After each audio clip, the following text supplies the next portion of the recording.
Welcome to this edition of Platform. I am Muhammad Kudu Abubakar.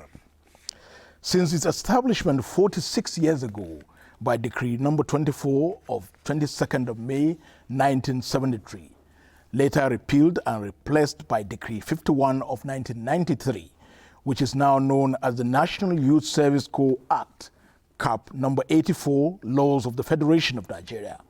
The NYSC scheme was in response to the challenges arising from the Nigerian Civil War, which ended in 1970. With 4 cardinal programs, which include orientation, primary assignment, community development service, winding down and passing out activities, 4,644,804 Nigerians have so far participated in the NYSC scheme. The scheme has 8 objectives aimed at inculcating discipline in Nigerian youths, raising their morale, developing their attitude, for them to acquire the spirit of self-reliance to contribute to accelerated growth of the national economy. The NYSC scheme also seeks to develop common ties among Nigerian youths and promote national unity and integration. Overall, the scheme's 7th objective is the removal of prejudices, elimination of ignorance, and confirmation at first hand the many similarities among Nigerians of all ethnic groups, with the aim of developing a sense of corporate existence and common destiny of the people of Nigeria. The then federal government that introduced the NYSC scheme in 1973 under the leadership of General Yakubu Gowon sought to harness the potentials of educated Nigerian youths for implementation of its post-war policy of reconciliation, reconstruction, and rehabilitation. Now in 2019, after 46 years, observers argue that with the current challenges of banditry, insurgency, war on terror, poverty, and corruption, Nigerian youths, who are reported to be almost half of Nigeria's estimated 200 million population, are both victims and solutions to the challenges. This edition of Platform focuses on harnessing Nigeria's educated youths through the NYSC scheme. Our guest is the Director General, NYSC, Brigadier General Shuibu Ibrahim, FSS, MSS, DSS. He holds a PhD in history from the University of Abuja, a master's degree in arts, and bachelor's degree, all in history, from the University of Jos, and also holds a postgraduate diploma in education from the Tai Solarin University of Education, Ijebu-Ode. Since his commissioning into the Nigerian Army, Brigadier General Shuibu Ibrahim attended the Nigerian Army Education Corps Young Officers Course 1994, Infantry Young Officers Course 1996, Training Development Advisors Course in 2004, and the Nigerian Army Education Corps Officers Executive Management Course 2013. Brigadier General Shuibu Ibrahim had served in various capacities across Nigeria. His appointments and postings include Research Officer, Institute of Army Education, where he researched and produced Nigerian Army journals and briefs for the Nigerian Army and the military at large. He was military assistant to the Director General, NYSC, 1996 to 1999, lecturer, Nigeria Defense Academy between 2000 and 2004, and between 2004 and 2009, he served as Staff Officer 1, Military History at the National Defense College. Brigadier General Shuibu Ibrahim was Commandant, Command Secondary School, Suleja between 2012 and 2014, and served as Head of Department of History and War Studies, Nigerian Defense Academy between 2015 and 2018. He was appointed Registrar, Nigerian Army University, Biu, Borno State, and served between 2018 and 2019, from where he was appointed the 18th Director General of the NYSC on the 10th of May, 2019. Brigadier General Shuibu Ibrahim, Director General, NYSC, welcome to Platform. Thank you very much. As usual, we have our panelists, and They are Olayinka Ojo of the NTA Education Desk. Thank You're you. welcome. Thank you. And of course, our regular panelist, Ruth Aguele of the NTA Network Current Affairs Unit. Brigadier General Shuibu Ibrahim, welcome once again. Thank you very much. You are certainly back to familiar terrain. As Director General NYSC in 2019, you were the military assistant to a former Director General of the NYSC in 1996 to 1999. So, upon assumption of office in May, what did you meet? What are your observations? I feel highly happy that I'm back to where I belong, because since I left the scheme 20 years ago, I have kept touch with the scheme, because most of the staff are friends. I see them, I see myself as part of the NYSC family, and it is a privilege and honor for Mr. President to appoint me as Director General. So it's like I wear the shoes and I know where it pinches. So I believe I have a lot that can also contribute to move the scheme to the next level. So what were your first impressions? Of course, on the receiving of the brief, I just asked the director what has changed. And from the observation, I could see one or two other several things that need to be done. I give kudos to my predecessors who've done very well, and I need to build on what they have done and also see how we can also carry the scheme to a greater height. You are reported to have outlined 5 critical areas during your maiden press briefing that you intend to tackle. Maybe you should let us into that as we begin the discussion proper. One of which is to tap the potentials of the NYSC, the core members, for they are very skillful, very talented, and if we can harness their potentials, they will continue to move the country to the next level. And also, we need to strengthen our technological base of the scheme, because things have changed.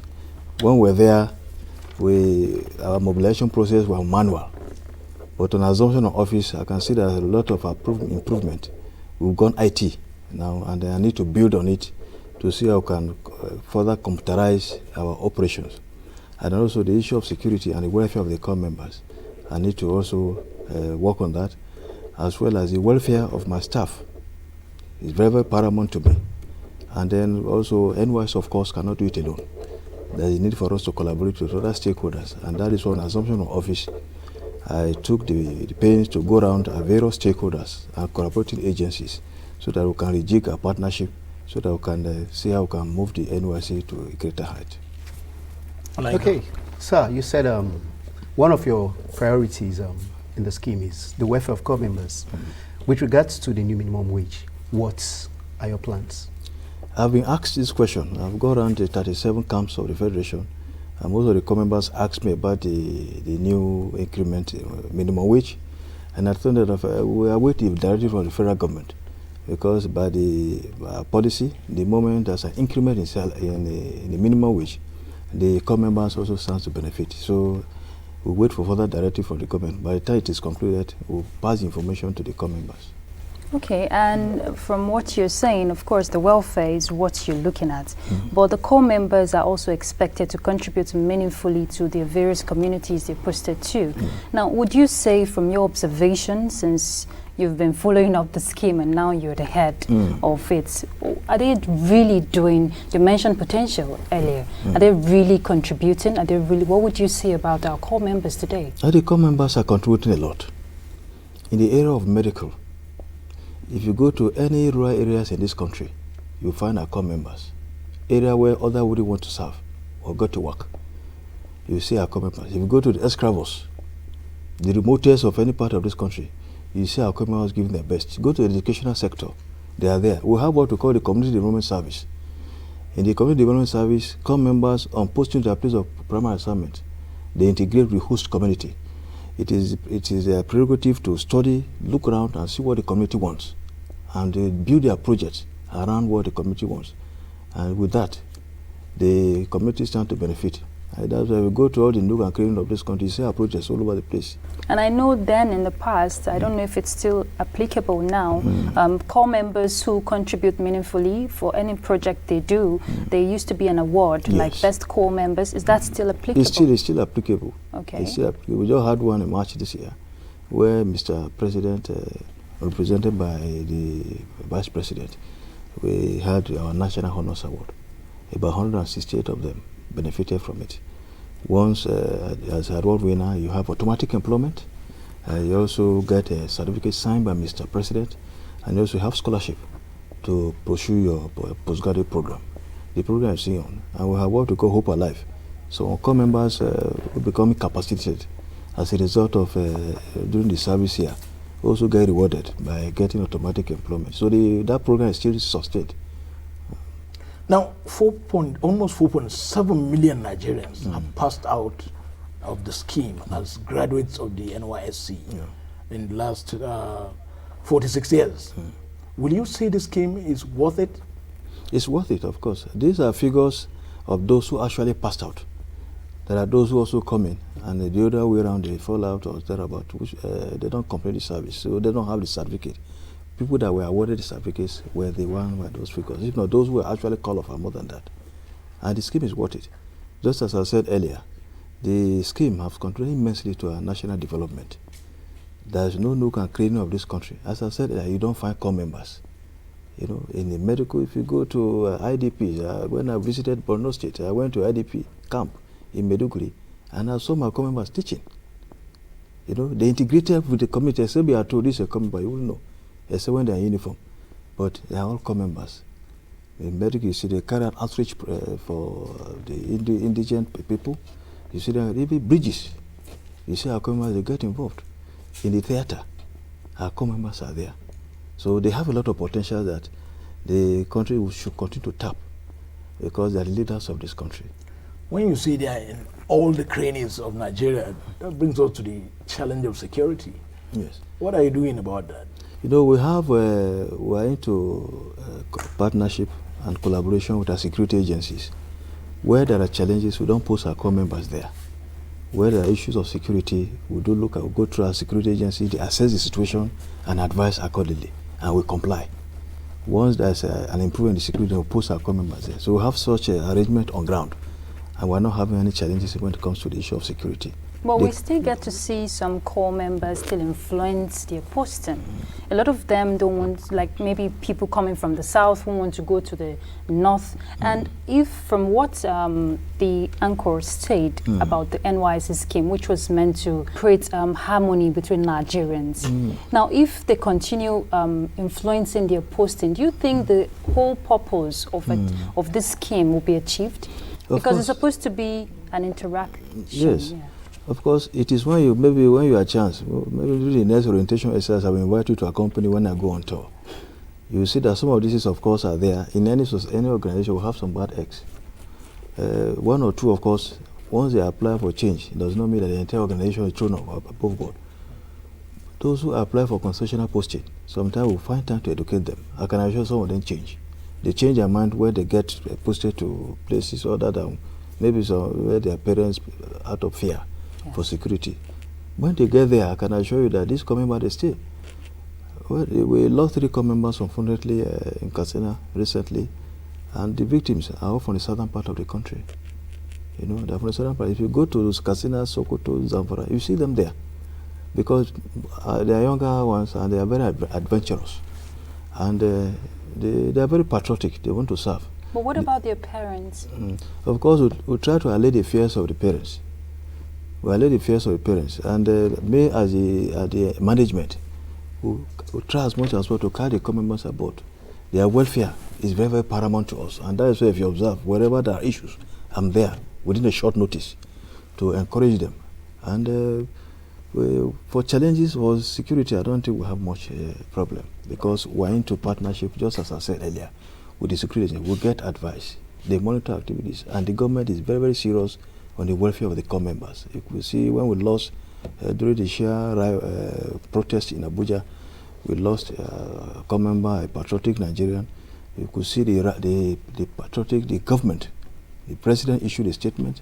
Mr. Vice President, on behalf of the President, paid a visit to the family in Zaria. So that to tell that the government is very, very serious about the welfare. So when it comes to security, the government does not joke with the security of our core members. And that is why whenever there are issues, but from the military, the police, civil defense, they're always on top of the situation. Okay, still talking security. I know the scheme has a distress call center. Yes. How? The distress call center is 24 hours. Where there are issues, not bordering on security alone, on their welfare, they call. And it will respond immediately. I gave my numbers to the core member. They all have my numbers. Where there are issues, we do chat. Where there are issues, I respond immediately. In fact, some of the managers of the scheme don't know where information, how they get, I get my information. Once there's a complaint from any core member, either on the issue of medical welfare in terms of medical, either the issue of allowances, whatever problem they have, they will call. Sometimes I chat with them on phone, they will chat on WhatsApp, or even SMS, and they are very happy with that. Where there are very critical issues, I call the core member immediately, and they will respond. Even the issue of security, if there are any security challenges, they respond, because that is why I took my time to go around the 37 camps to interact with the core members, give them my number, because when I start discussing with them, I tell them I'm standing there with two capacities. One, as a director general of the scheme, and secondly, as a father. And when the father speaks to the children, it is expected that the children must listen. And that is why I want that bond. That bond between me and my core members, because I see them as my children. Well, it appears the scheme is grappling with increase, or if do we say avalanche, of intending core members annually. On the average, annually, how many graduates do you handle? And then how do you contend with that increase from even those who study abroad, for example? We, on average, we mobilize as much as 350,000 core members annually. And it's always on the increase. Even those from overseas in the past, we see about 5,000, but now it's as much as 15,000. Grab them from our foreign universities, we do mobilize them. You know, so sometimes to manage them effectively, we have our camps into 6 streams, so that the camps can accommodate the number we mobilize per streams. That one, I have taken care of that one as well. And also try to the issue of facilities. You know, if you look at the NYSC Act, facilities, provision of camps and its maintenance is the responsibility of the state governments. And we have been partnering with the state governments. Most of them have responded adequately. Those that are here to still need a lot to reject the camps, we've been discussing with them, and there's that understanding. We are appealing to them to please do the needful, so that at least some reasonable comfort about the core members in camps can be obtained. So for that, we are doing well, and things are moving. But don't you think that provision of the Act is making it look like the entire scheme will be at the mercy of a particular state government, for example? Wouldn't you want a situation whereby you amend that provision so that you can take hold of your camp? No, the camps as provided. So mostly our permanent orientation camps, they are for the scheme. It's given to the NYSC. When it is built, the NYSC, they can't belong to the NYSC, but it's just that the maintenance is the responsibility of the state. We have also organized sensitization on the NYSC Act, because on taking over, I assumed, I later realized that most people are ignorant of the Act. And so that's why it informed me to I directed the legal department to organize a sensitization workshop on the NYSC Act. What is expected of the NYSC, both the staff, the members of the public, our corporate institutions. This we did, and we discovered that there are some areas that need to be rejected, to be reviewed. For instance, you see some punishment say 115 naira, so you say 5 naira, and so on. That is no longer tenable. These were things, the decree was, enacted since 1973, though it has undergone some review in 1993 or thereabout. But the fine has not changed. And these are the areas we need to look at it critically, so that we can make a review, so that the scheme can stand the test of time. Another area that may likely need a review is that will take care of persons who abscond from service and those who evade service. Yes, exactly. What is there for those who evade service? We don't have challenge with it, except those that who violate the law. The law says that, the Act states that in section 13, subsection 1A and 1B states that once you're a graduate, you make yourself available for service.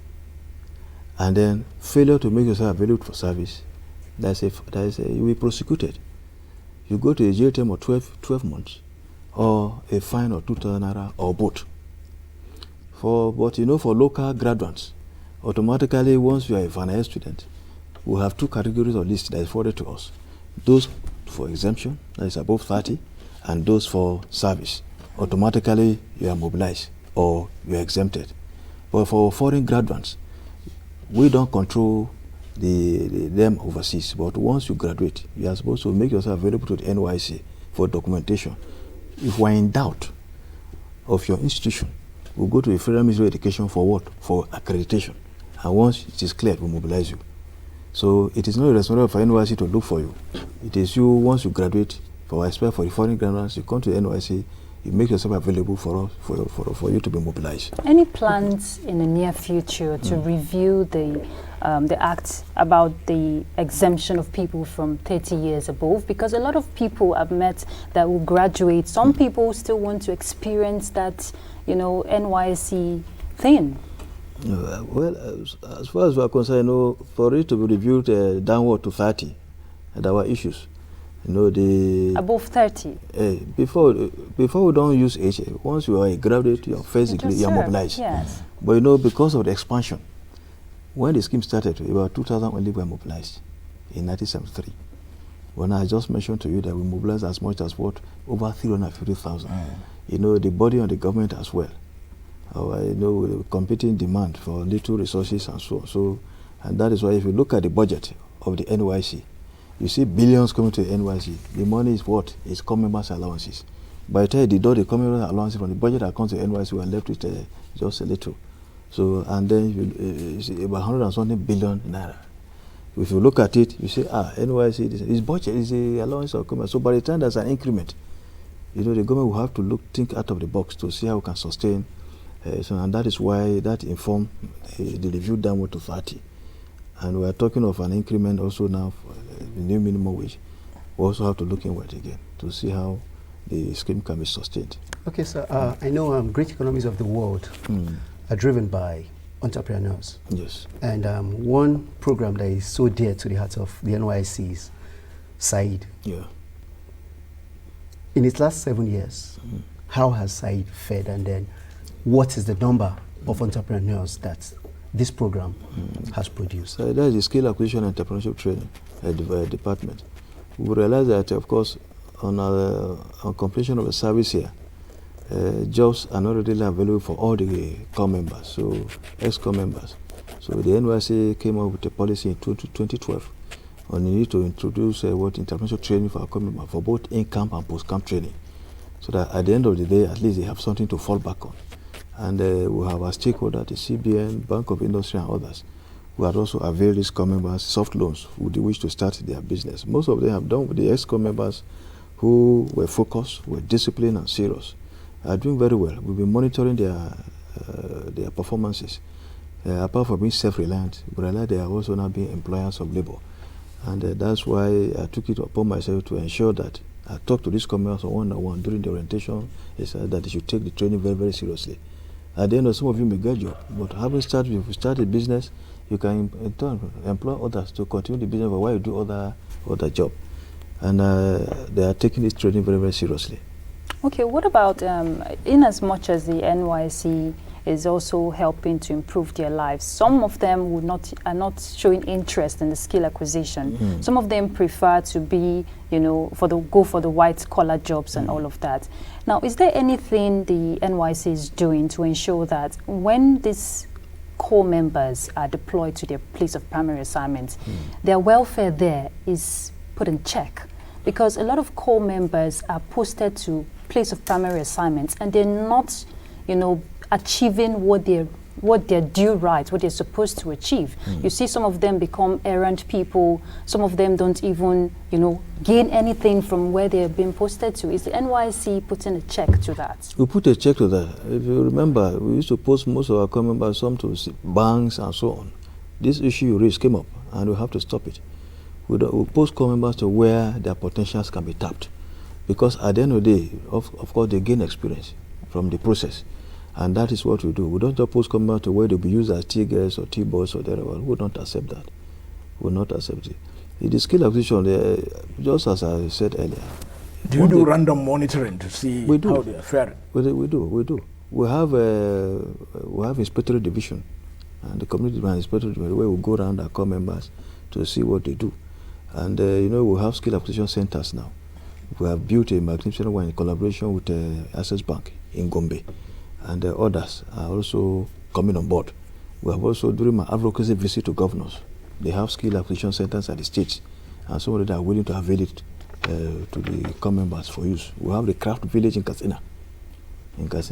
So they are collaborating with our core member, with the NYSC Katsina State, for our core members to really learn. I went round and I could see the potentials of our core members, the skills they have. And in the theater, we need to see what our core members are doing. When I organized a meeting with the African universities, my core members were used to entertain and pass message in line with what. But what I'm really particular about is he just asked about the monitoring. Yes. How often does the NYSC go to check all of this? Because employers, a lot of employers are taking advantage of them. So how often? We do.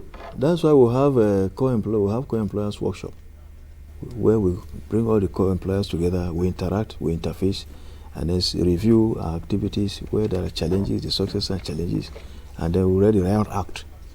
Areas that they run foul of our law, we say no, and we warn them. And once they don't change, we don't post commitment to such organizations anymore. And that's what we do. We bite as well. Okay, I know the scheme recently attended a stakeholders forum organized by the Central Bank. Yes. In line with the diversification drive of the present administration. Yes.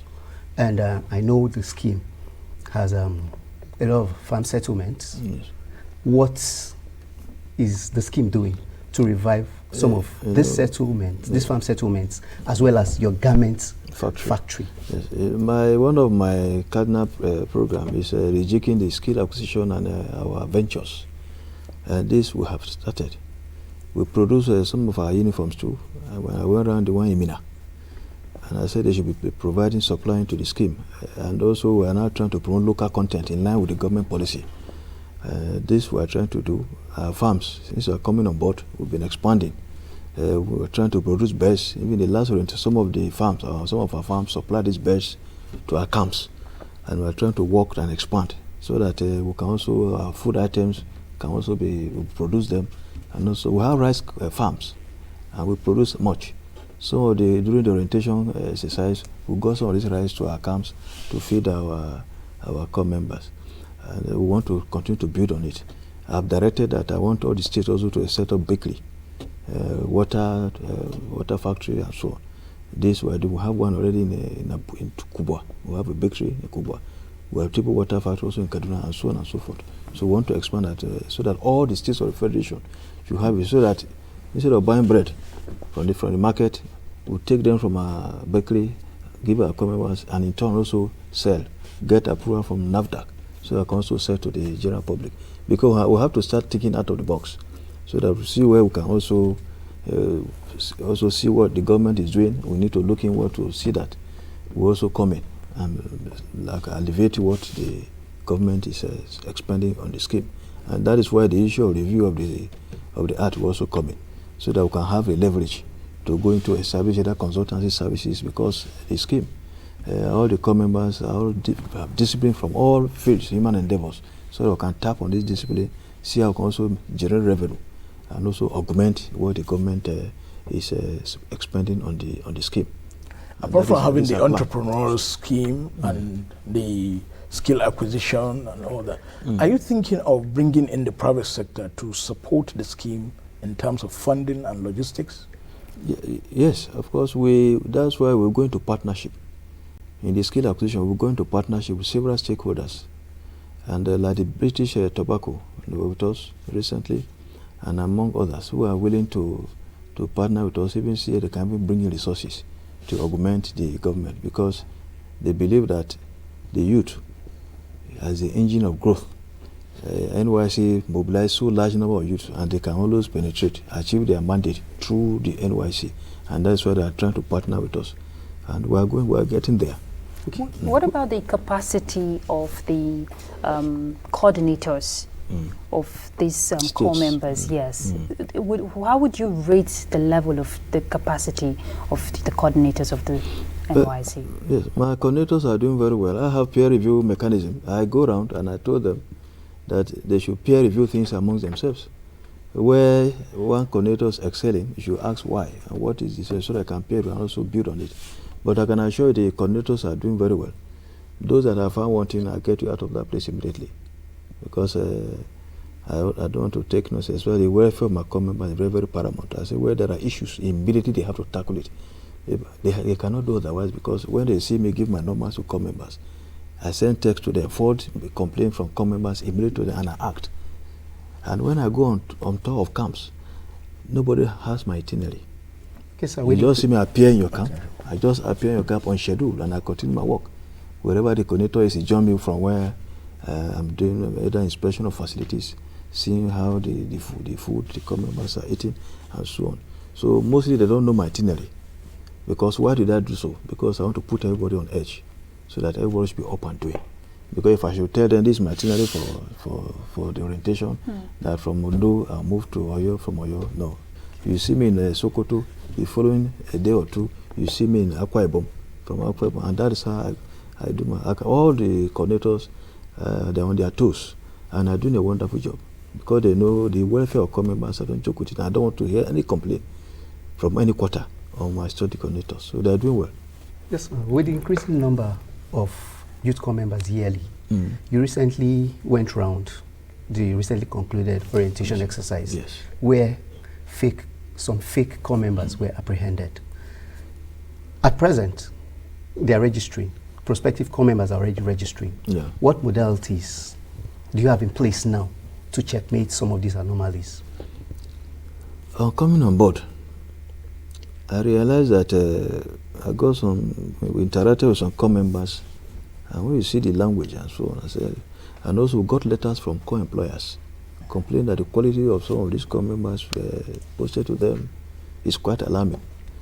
So, and the NYSC Act, Section 37 gave us powers not to mobilize unqualified core member graduates. So, how to set up a mechanism to check the graduates we mobilize. And what we discovered was quite alarming. And I said under my watch, I will not take it. Because when you say alarming, and what percentage are you talking about? It's quite huge, especially from these West African universities. Like Benin Republic and... Benin Republic, Ghana, and so on, West African universities. And that informed why I have to call a meeting of the African universities, core-producing universities. We invited the Ministry of Education, the Foreign Affairs, the NUC to come on board for us to hold a meeting and interact with these foreign universities. So we read my right out to them that we are not going to take it. You sell certificates and so on. And those we caught tell us amount they sold these certificates. And so the credibility of the universities are at stake. And we cannot produce nonsense and give Nigeria. So we are not going to accept it. And all those core members we caught, this last camp, we handed them over to the police. And I followed through to ensure that they are prosecuted. And we are getting there. And all the information from the investigation by the police, the state services, and the security and NCSG were quite revealing. And I have just compiled the reports now, forwarded to the IG, comprehensive report to the IG, the DGDSS, and the Civil Defense for a comprehensive overhaul of the system. Because on some of the local universities that are affected, we have also retained them, and some of them have even suspended them, provisional suspension, until they resolve their mobilization process. We are not going to take it, because some universities will give us students on sandwich program, some who have not carryovers that have not graduated. They find their names into our list. So we get some students from another university, maybe which courses have not been accredited, and bring the list to another university for us to mobilize them. This we have investigated and we have caught them, and we have such universities have been suspended. I have cause to meet with the vice chancellors, the rectors, and provost in Bongon in a meeting organized by JAMB registrar, and I addressed the gathering, and I said under my watch I will not accept it. And any school that mobilizes people that are not qualified, we are going to blacklist such institution, and this we are determined to achieve. So I say for once, let us do the right thing, and the NYSC, we are determined to do that. So far, he asked the measures you have put in place. The measures we've taken place. Begin the process of mobilization. Yes. What we do, just as I said earlier, we have the Act empowers us not to mobilize unqualified Nigerians. So put a mechanism in place for those foreign graduates who comes around. Apart from screening from either the Ministry of Education and others, we also have our own mechanism of checking, to recheck. And once we check through physical verification, not just online registration. Apart from the online registration, we do physical verification. During the physical verification, we confirm. Just yesterday, a graduate has an MBBS. Just mere interaction with him, he discovered that we were almost getting there. He said he was going to ease me, so he ran away and abandoned the certificate with us. So many. So he claimed to be a medical doctor. But what will make, a lot of people have asked this question concerning this fake core member thing. What will make someone just want to go and, act like a core member when the person has no qualification to that? That is what we don't know. And that is why I said, those who managed to pass through, that we didn't get them, they will get them posted either to a secondary school. What you don't have, you cannot give. Yes. So by the time he wants to give what he doesn't have, of course, he will be exposed. And that is why some of these co-employers now return them to us. That this co-member is posted to us, we don't understand. And by the time we verify, we discover that it's fake. He has fake results. And that is why when coming on board, I say we have to really tighten the noose so that this thing for once should be nipped in the bud.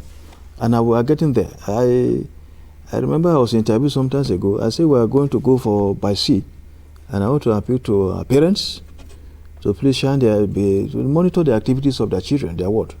Should monitor the activities, because we have observed that some students got withdrawn from a Nigerian university, and they keep telling lies to their parents, collecting money from their parents that they are still in that university. Later, when it is time for service, they need to demonstrate to their parents that they have graduated from that university and they are not serving. They will now go and obtain certificate from some of these universities. And when they come, we get them. Some parents will come and say, my son has finished. Why did you say, no, your son got certificate from ISPOP in the Benin Republic. Your child is not carrying fake certificate. You see them correct with the parents, but I thought you went to social university. I've been giving you money. So that is why they have to monitor their words. And I'm sure by the time we keep tightening this noose, the next orientation by sea, I have told them, if you know you have fake certificate, you have forged document, please stay off our camp, because we will arrest you and you will be prosecuted. And we are determined to do that. Do you go to universities like beforehand, before the mobilization, before they come? We have when I was they still do it. When I was here as MA, the DG and myself, then we normally go to corporate institutions where we sensitize the next crop of core members to be mobilized. And we do that. And I want to also continue to sustain that process so that we continue to interact, we continue to interface with these institutions. I can assure you that with the way things are going, people are becoming aware. Even the students themselves, they are becoming aware that they don't need to do anything untoward, because if you don't untoward, you'll be caught. Of course, NYSC cannot do it alone. We need to collaborate with our other stakeholders, the Ministry of Education, the NUC, the Federal Ministry of Foreign Affairs, even our consulate. In fact, I will be paying a consulate to the DIA, so that those studying overseas should be monitored closely by our consulate. Once they monitor them closely, how many of our Nigerians are in which of the university, do they have their list? You monitor their activities. Once they graduate, they should also know when they graduate, and they interface with the NYSC, the Ministry of Education, and so on. With that, this thing will reduce drastically. Yeah, one of the mandates that the scheme had, which is part of your act, is to assign co-members or deploy them to states other than their own. Yeah. Now you have cases where parents influence co-members' deployment, even stating ab initio that they want their wards to go to Lagos, for example, or Abuja. I understand this happens to be the key choice states for deployment.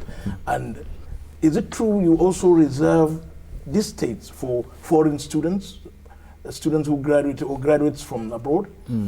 No, not at all. Once you graduate from abroad, we'll give you the chance of choosing which of the states you want to serve. But you can't go to your own state of origin or necessarily your geopolitical zone. So the embassy reserves the right to post accordingly. So why are they given such privilege and not those who schooled here in Nigeria? Is it because they're from outside? Most of them, some were born and bred there. They don't even know anything about the country. So wherever I put them, they don't even know even where they come from. They say they're from the Southwest. They don't seem to even know much about the Southwest. If you put them to the South, they also need to learn much about the Southwest too. No, because if the scheme, there's a provision for the scheme that it is mandatory, you don't select. Why are they being exempted from it? That's what I'm asking. No, it's only for the foreign, not... That's what I'm saying. Why are they being... No, well, this is a policy we made on ground because it is believed that somebody that has stayed overseas for all his life, you don't seem to know much about your country. But once you are posted to, not to your own state of where your parents will post you elsewhere so that you can learn much about that state. And of course, even about the entire country.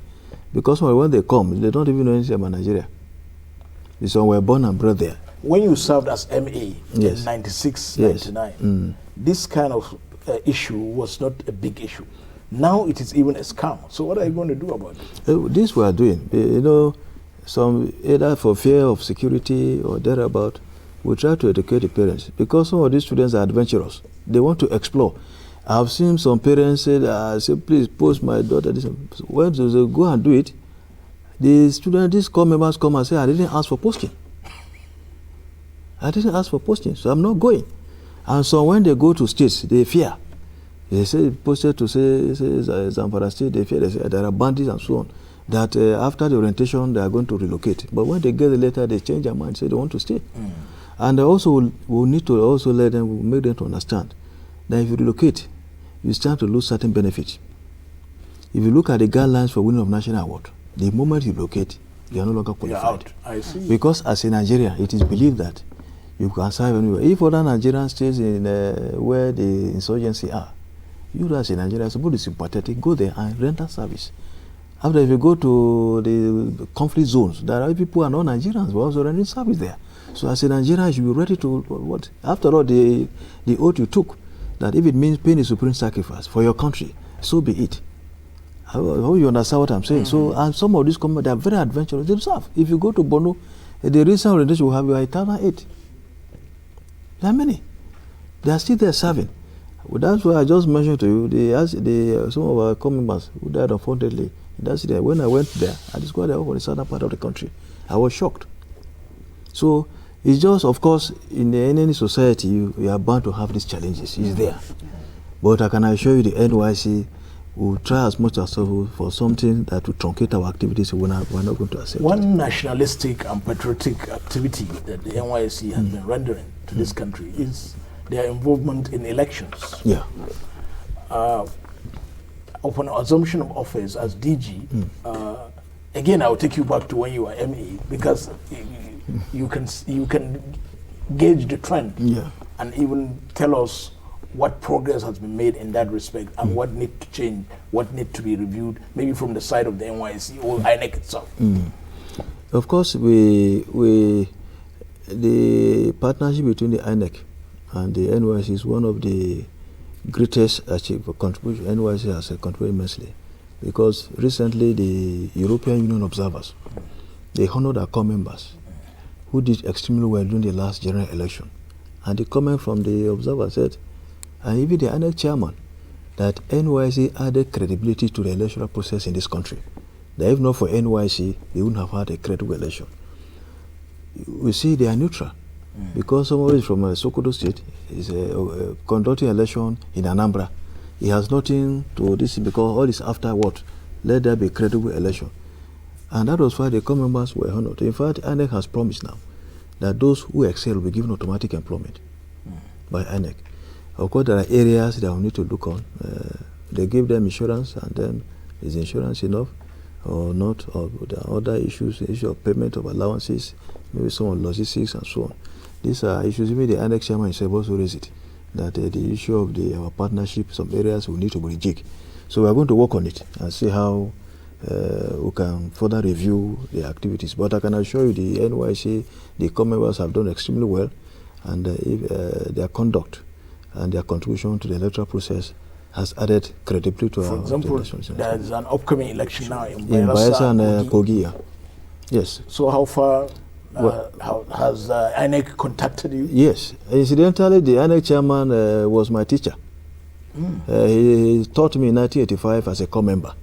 So that understanding is there. Yes, so we have spoken, and he said we should prepare, and we are working on it. Yes, the NYSC has been commended for their contributions to national development. Yeah. But there was a time that there was, this clamor for the scheme to be stopped. I want to hear your thoughts, because the NYSC is really doing well, but what are your thoughts? For those who understand, who knows what the NYSC is doing, you will know the NYSC should be what? Should be scrapped. Even Mr. President, recently, our core members in Daura visited him during his Salah celebration. Yes. And Mr. President, what did he say? He said the NYSC, the military and the police, remains the only veritable organ that unite the country together. And just as I mentioned earlier, there is no nook and cranny of this country that you don't see our core members doing one thing or the other. Areas that even civil servants wouldn't want to go, our core members are there. And they are doing a lot. Is it in the education sector? We just mentioned the issue of election, medical, infrastructure. You see them building bridges and so on. Is it in entertainment? They are here with you here in NTA. Don't you value their service? I just met two of them now. Our core members are everywhere, and they are contributing immensely to the development of this country. And whoever said the issue of scholarship, I'm sure the person needs to look into the activities of the scheme and see in the area of community development service, it is compulsory that a core member must belong to either a CD group or must also come with his own individual group CD. And they are doing very well. I know you have a strong vision for the scheme. Yes. But looking ahead, what are your projections? What do you want to see change? What will give you fulfillment even when you're not there? Especially that your term is ending by 2022. Yes. Just as I said, I want a technology-driven NYSC. We need to reach technology both in the human mobilization process. I want everything 100% technologically driven. And as well, the act. I want the act critically looked into, because during the operation, as we operate it, there are issues that crop up from the operation of the scheme, and these areas need to be looked into. The fine. Somebody who violates the scheme, you say you should pay 2,000 naira. Though, being law, even if you pay 1 naira, already you have committed crime. I hope that by the time I leave the scheme, the NYSC scheme will be highly appreciated, it will be highly respected, and at the same time, people will not just take it for a ride. Like people now know that NYSC is compulsory. It's a compulsory service. And if you fail to serve, you will be prosecuted. And if you are not qualified, you make yourself available for service, you will be prosecuted. And these are things we are determined to enforce. And the area of skill acquisition training, I want to say I can build it further so that our core members at the end of the service will have something to follow instead of waiting for white-collar job. As we round off, in few words, talk to us as a historian. As a historian, we're always very conscious of history. And the historian always asks of the why, the how, the where, and the when of issues. So all these questions. What about the who? And the who guides our decision-making process. Because any historian, once you take over an office, you look backward. You look at where the man you are taking over has succeeded, where there are challenges, and then the historian build on it, on both the successes and the challenges. And that is why I'm determined to ensure that we take the NYSC to the next level. I also, like the issue of vetting, I also have appealed that the vetting process, NYSC should be part of it. So that once the NYSC is also part of the vetting process, it saves the government at all levels from embarrassment and also save the NYSC from the spotlight. So before appointments are made, you need to verify the status of those you intend to appoint. On a last note, as you continuously want to tap the potentials of Nigerian youths who are graduates, those of them in the scheme appear to have a penchant for unauthorized journeys, and in this way they fall victim of accidents and what have you. What will you tell them? It's a very important question. We have realized that most of the deaths recorded during service here were on account of unauthorized journeys embarked upon by corps members. Unauthorized journeys, road traffic accident. Just as I mentioned, I was in Katsina, in several places. The result was what? Accident, motor traffic accident. So what I went around all the camps, just as I said earlier, I have warned my corps members. They must take permission before you travel. And for you to travel within the country, you must take permission. It's only the state coordinator that can approve your job for you to travel. Are you going to travel outside the country? It is only the Director General that can permit you to travel. And we want to make it a policy. If that will also maybe send a strong signal to my corps members that if any corps member travel without permission and anything untoward happens to you, the NYSC will not be held liable. If that will check it, we are going to enforce it. And also the issue of dressing of our corps members. I want my corps members to adhere strictly to our dress code. They should not dress like bandits. If you are going for CD, you are coming to the headquarters, wherever you want to say, I'll come properly dressed. And that's why I want them. If you are coming to either the National Directorate headquarters, or you are coming to the State Secretariat, you are coming to your CD, if you are not properly dressed, we'll turn you back. But I'm happy to inform you that this morning, when I'm coming for this interview, I saw 5 of my corps members neatly dressed, and I stopped and acknowledged them. I can see how you are looking beautifully well, dressed well. So please keep Director General NYSC, Brigadier General Shuibu Ibrahim, thank you so much for sparing their tight schedule to be with us here in the studio on platform. It's a privilege. Thank you very much.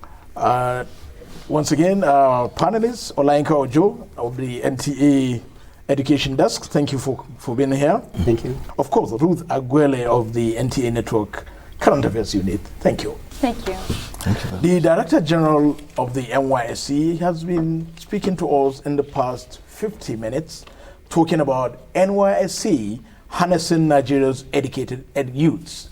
And he did say that his focus will be how to tap the potentials of these graduates, and he will use LCT to further tap these potentials, and his focus will be their security, their welfare, the welfare of the staff, and he intends to bring along all the stakeholders to further support the NYSC. That's Platform. Thank you for watching. I am Muhammad Kudu Abubakar. Bye for now.